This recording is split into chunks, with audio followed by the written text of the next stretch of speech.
Hi dears, Cochin university of science and technology കിസാറ്റിൻ്റെ marine എഞ്ചിനീയറിംഗിൻ്റെ അഡ്മിഷനായിട്ട് ബിടെക് മറൈൻ എഞ്ചിനീയറിംഗിൻ്റെ അഡ്മിഷനായിട്ട് ഒരു നോട്ടീസ് വന്നിട്ടുണ്ട്, അല്ലെങ്കിൽ ഒരു ഇൻസ്ട്രക്ഷൻ വന്നിട്ടുണ്ട്. അതാണ് ഇന്ന് പറയുന്നത് കേട്ടോ. നമുക്കറിയാം കിസാറ്റിൽ ബിടെക് മറൈൻ എഞ്ചിനീയറിംഗ് ഒഴിച്ച് ബാക്കി എല്ലാ കോഴ്സുകളിലേക്കും ബിടെക് കോഴ്സുകളിലേക്കും കിസാറ്റിൻ്റെ കാറ്റർ എൻട്രൻസിൻ്റെ ബേസിലാണ് നമുക്ക് അഡ്മിഷൻ കിട്ടുന്നത്. പക്ഷേ മറൈൻ എഞ്ചിനീയറിങ്ങിന് മാത്രം ഇന്ത്യൻ മാരിടൈം യൂണിവേഴ്സിറ്റി നടത്തുന്ന IMU സെറ്റാണ് എഴുതേണ്ടത്. അതിൻ്റെ സ്കോറിൻ്റെ ബേസിലാണ് നമുക്ക് അഡ്മിഷൻ കിട്ടുന്നത്. അപ്പോൾ ഓൾറെഡി ഈ മറൈൻ എഞ്ചിനീയറിങ്ങിനായിട്ട് നിങ്ങൾ കാറ്റ് രജിസ്ട്രേഷൻ ചെയ്തിട്ടുണ്ടാവും. അപ്പോൾ അങ്ങനെയുള്ള കുട്ടികൾ ഇപ്പോൾ ബിടെക് മറ്റു കോഴ്സുകൾക്ക് വേണ്ടി നിങ്ങൾ കാറ്റ് എക്സാം ചെയ്തിട്ടുണ്ട് അല്ലെങ്കിൽ എഴുതിയിട്ടുണ്ട്, ആ റാങ്ക് ലിസ്റ്റ് വന്നിട്ടുണ്ടെങ്കിൽ നിങ്ങൾ ബിടെക് മറ്റു കോഴ്സുകളുടെ ഓപ്ഷൻസ് കൊടുത്തിട്ടുണ്ടാവും അല്ലേ. അതല്ലാതെ ബിടെക് മറൈൻ എഞ്ചിനീയറിങ്ങിന് മാത്രമായിട്ടാണ് നിങ്ങൾ കിസാറ്റിൽ കാറ്റ് രജിസ്ട്രേഷൻ ചെയ്തേക്കണമെന്നുണ്ടെങ്കിൽ ആ ഒരു കാൻഡിഡേറ്റ് ലോഗിൻ ചെയ്തിട്ട് നിങ്ങൾ IMU റാങ്കിൻ്റെ അപ്ഡേഷൻ കൊടുക്കുക. അതെല്ലാവരും ചെയ്യണം. അതായത് എല്ലാവരും ചെയ്യണമെന്ന് ഉദ്ദേശിച്ചത് ബിടെക് മറൈൻ എഞ്ചിനീയറിംഗ് ഓപ്ഷൻ കൊടുക്കാൻ ആഗ്രഹിക്കുന്ന IMU സെറ്റ് എക്സാം എഴുതിയേക്കുന്ന എല്ലാവരും തന്നെ പ്രൊഫൈൽ ലോഗിൻ ചെയ്തിട്ട് IMUയുടെ റാങ്ക് അവിടെ കൊടുക്കണം, അല്ലെങ്കിൽ മാർക്ക് അവിടെ കൊടുക്കണം. അതിൽ നിന്നാണ് ബിടെക് മറൈൻ എഞ്ചിനീയറിങ്ങിൻ്റെ റാങ്ക് ലിസ്റ്റ് തയ്യാറാക്കുന്നത്. ഓക്കെ, മാത്രമല്ല നിങ്ങൾ ബിടെക് മറൈൻ എഞ്ചിനീയറിംഗ് എന്നുള്ള ഓപ്ഷനും അതിൽ ആഡ് ചെയ്ത് വെക്കണം. ഇപ്പോൾ ഞാൻ നേരത്തെ പറഞ്ഞ പോലെ നിങ്ങൾ കിസാറ്റിൻ്റെ കാറ്റ് എൻട്രൻസ് മറ്റ് ബിടെക് കോഴ്സുകൾക്ക് വേണ്ടി എഴുതിയിട്ടുണ്ടെങ്കിൽ അതും ഓപ്ഷനിൽ ഇപ്പോൾ നിങ്ങൾ വച്ചിട്ടുണ്ടാവുമല്ലോ. അപ്പോൾ അതിൻ്റെ കൂടെ ബിടെക് മറൈൻ എഞ്ചിനീയറിംഗിൽ നിങ്ങൾക്ക് വെക്കാം. പക്ഷെ അത് എത്രാമത് വെക്കണം എന്നുള്ളതാണ് നിങ്ങൾ ആലോചിക്കേണ്ടത്. മറ്റു ബിടെക് കോഴ്സുകളെക്കാട്ടിയും നിങ്ങൾക്ക് പ്രയോറിറ്റി ബിടെക് മറൈൻ എഞ്ചിനീയറിംഗ് ആണെങ്കിൽ അത് ആദ്യം വെക്കാനായിട്ട് ശ്രദ്ധിക്കുക കേട്ടോ. പിന്നെ ഞാൻ പറഞ്ഞല്ലോ, ഇത് സാധാരണ ഇതിൻ്റെ കൂടെ ഈ ഒരു ലിങ്കിൽ നമ്മൾ ക്ലിക്ക് ചെയ്യുമ്പോൾ അവരുടെ ആ ഇൻസ്ട്രക്ഷനും കൂടി നമുക്ക് വരുന്നതാണ്. പക്ഷേ ഇപ്പോൾ അത് എനേബിൾ ആക്കിയിട്ടില്ല. ആ ഒരു ഇൻസ്ട്രക്ഷൻ നമുക്ക് ഡൗൺലോഡായി കിട്ടുന്നില്ല. നിങ്ങൾ ജസ്റ്റ് ഇനിയിപ്പോൾ ഈ വീഡിയോ കാണുമ്പോഴാണെങ്കിലും ജസ്റ്റ് ഒന്ന് ക്ലിക്ക് ചെയ്ത് നോക്കുക അങ്ങനെ വരുന്നുണ്ടോ എന്നുള്ളത്.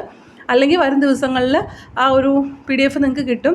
അതുമല്ലെങ്കിൽ നിങ്ങളുടെ പ്രൊഫൈലിൽ എന്താണോ, ഇപ്പോൾ ഞാൻ ഈ രീതിയിൽ പറഞ്ഞു, ഇനിയിപ്പോൾ നിങ്ങളുടെ പ്രൊഫൈലിൽ എന്താണോ ഇൻസ്ട്രക്ഷൻ വന്നേക്കുന്നത് അതാണ് നിങ്ങൾ ചെയ്യേണ്ടത് കേട്ടോ. പ്രൊഫൈൽ നോക്കുക, വേറെ എന്തെങ്കിലും കൂടുതലായിട്ട് ഇൻസ്ട്രക്ഷൻ അതിലുണ്ടോ എങ്കിൽ, അല്ലെങ്കിൽ ഒരു മെസ്സേജ് നിങ്ങൾക്കുണ്ട് എങ്കിൽ അത് വായിച്ചു നോക്കി ആ ഒരു രീതിയിൽ നിങ്ങൾ ചെയ്യാം. പിന്നെ മറ്റൊരു കാര്യം, ബിടെക് മറൈൻ എഞ്ചിനീയറിങ്ങിന് നമുക്ക് അത്യാവശ്യം വേണ്ട കാര്യമാണ് പാസ്പോർട്ട്. സോ നിങ്ങൾ പാസ്പോർട്ട് എടുത്തിട്ടില്ല എങ്കിൽ എത്രയും പെട്ടെന്ന് പാസ്പോർട്ട് എടുക്കാനുള്ള കാര്യങ്ങൾ ചെയ്യുക. ഇനിയിപ്പോൾ നിങ്ങൾക്ക് ആ ഒരു സ്ലിപ്പ് മതി. അഡ്മിഷൻ്റെ സമയത്ത് പാസ്പോർട്ട് നമ്മൾ എടുക്കാൻ ചെല്ലുമ്പോൾ പാസ്പോർട്ട് ഓഫീസിൽ നിന്ന് നമുക്കൊരു സ്ലിപ്പ് തരുമല്ലോ, ആ ഒരു സ്ലിപ്പായാലും മതിയാവും കേട്ടോ. പിന്നീട് നമുക്ക് പാസ്പോർട്ട് ഉടനെ താമസിയാതെ കിട്ടുമല്ലോ, അപ്പോൾ കുഴപ്പമില്ല. പിന്നെ മറ്റൊരു കാര്യം എന്ന് പറഞ്ഞാൽ, ഈ ഒരു നോട്ടിഫിക്കേഷൻ്റെ കൂടെ അവർ പറയുന്നതാണ്, നമ്മൾ DG ഷിപ്പിംഗ് അപ്രൂവ്ഡ് ഡോക്ടേഴ്സ്മാരുടെ കയ്യിൽ നിന്ന് നമ്മൾ മെഡിക്കൽ ഫിറ്റ്നസ് സർട്ടിഫിക്കറ്റ് വാങ്ങണം. ഓക്കെ, നമ്മൾ സാധാരണ ഏതെങ്കിലും ഗവൺമെൻറ് ഓഫീസ് അല്ലെങ്കിൽ ഗവൺമെൻറ് ഡോക്ടേഴ്സിൻ്റെ കയ്യിൽ നിന്നല്ല നമ്മൾ ഈ കിസാറ്റിലെ മറൈൻ എഞ്ചിനീയറിങ്ങിന് ഫിസിക്കൽ ഫിറ്റ്നസ് സർട്ടിഫിക്കറ്റ് വാങ്ങേണ്ടത്.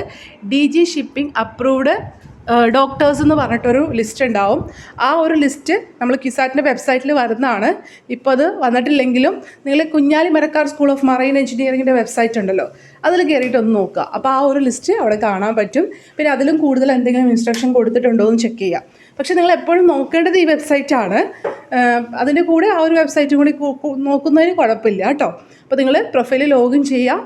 അതിൽ നിങ്ങളുടെ അടുത്ത് സെറ്റിൻ്റെ ആ ഒരു മാർക്ക് അപ്ഡേഷൻ കൊടുക്കാൻ പറഞ്ഞിട്ടുണ്ടെങ്കിൽ അത് കൊടുക്കുക. അതിൽ ഇൻസ്ട്രക്ഷൻ ഉണ്ടാവും എന്താണ് ചെയ്യേണ്ടതെന്നുള്ളത്. ആ ഇൻസ്ട്രക്ഷൻ അനുസരിച്ചിട്ട് ചെയ്യുക. അതുപോലെ തന്നെ ബിടെക് മറൈൻ എഞ്ചിനീയറിങ്ങിൻ്റെ ഓപ്ഷൻ രജിസ്ട്രേഷനും ചെയ്യുക. അപ്പോൾ നിലവിൽ ഈ ഡേറ്റ് നമുക്ക് 24-ാം തീയതി വരെയാണ് തന്നേക്കുന്നത്. അതിനുള്ളിൽ നമ്മളുടെ പ്രൊഫൈലിൽ നമുക്ക് തന്നേക്കുന്ന ഇൻസ്ട്രക്ഷൻ അനുസരിച്ചിട്ട് കാര്യങ്ങൾ ചെയ്യാം. ഞാൻ പറഞ്ഞല്ലോ, നിങ്ങൾ വേണമെങ്കിൽ ഇന്നോ അല്ലെങ്കിൽ കുറച്ച് നാളേക്കായിട്ട് ഈ ഒരു ലിങ്കിലൊന്ന് ക്ലിക്ക് ചെയ്ത് നോക്കുക. അപ്പോൾ ഇൻസ്ട്രക്ഷൻ ഉണ്ടാവും. പറ്റുവാണെങ്കിൽ ഞാൻ ആ ഇൻസ്ട്രക്ഷൻ ഒന്നും കൂടി പറയാം കേട്ടോ. Take care, stay blessed. Thank you.